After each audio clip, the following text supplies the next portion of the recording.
Power corrupts, and absolute power corrupts absolutely. Or so goes the common phrase. Everyone has heard and read this phrase many times over their life. Many stand by this supposedly deeply true and meaningful common phrase, and some of you reading this as well surely believe in the truth of this statement. It sure seems true. After all, look at all the terrible things that people have done over history when given great centralized power. Adolf Hitler, Genghis Khan, Maximilien Robespierre, and people like Barack Obama today. Our former terrorist, Nobel Peace Prize winning pacifist-in-chief, president in the US. These people had and have great centralized control, power, and use it to subdue opposition as well as outright kill. But what is power? Power, like many terms used in regular language, is one of those terms that everyone uses a lot yet knows very little about. Power appears in the common usage as a near mystical term, evoking in mind the likes of wizards and witches who can destroy and bend reality to their whim.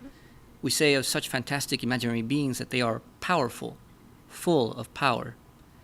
We say of a fire wizard that they have power of fire, or of voodoo witches that they have the power to curse someone, and we say of politicians that they are powerful people. What does power mean? Though it is clear that very few people think of it in common usage, power means simply the capacity to do. Don't believe me? You don't even have to look it up in the dictionary, though it certainly would help a lot of people. It's all in the way we use the word and what its use conveys. If power is simply the capacity to do, the great myth that power corrupts and should not be sought falls apart. Power is a good thing. We as human beings always want more power. We want to increase our capacities to do anything. There is the power of art, the capacity to create art. There is the power of charisma, the capacity to move people to action. The list goes on. In our personal lives, we want power, all the power we can possibly get, be given, and develop ourselves. Power is how we actualize anything we want to make or do. Now, the power that is targeted by the phrase, power corrupts, is a specific kind of power, power over people, that is, social power. However, this is not enough of a qualification to make sense.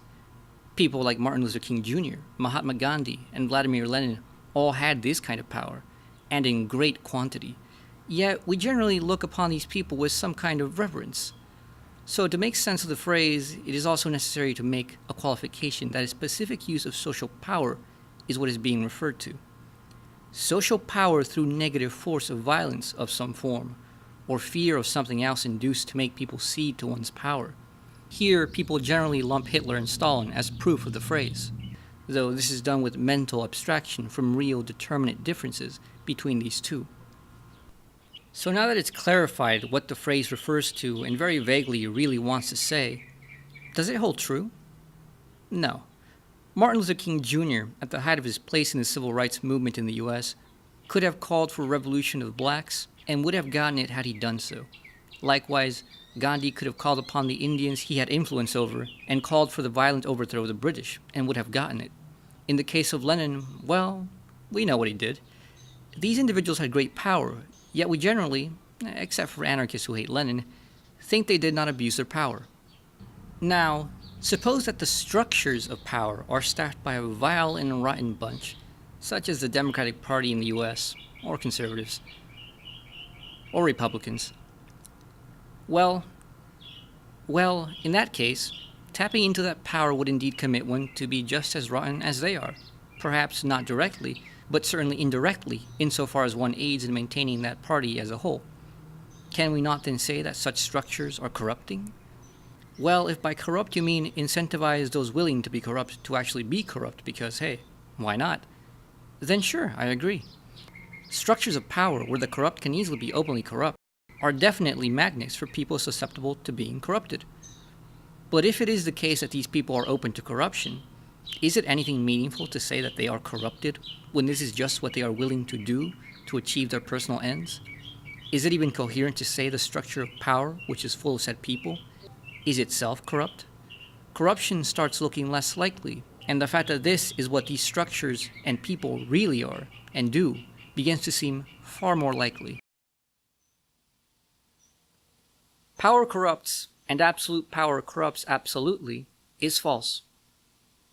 Power, as it is what it is, allows the actualization of what already inheres in people. Power does not corrupt. It reveals who people really are to the extent that it allows them to. That most people become unethical and begin to treat people as cogs, as extensions of their will, when given the chance, only reveals what most people already feel about their fellow humans. The phrase should be, power does not corrupt. It reveals who people really are.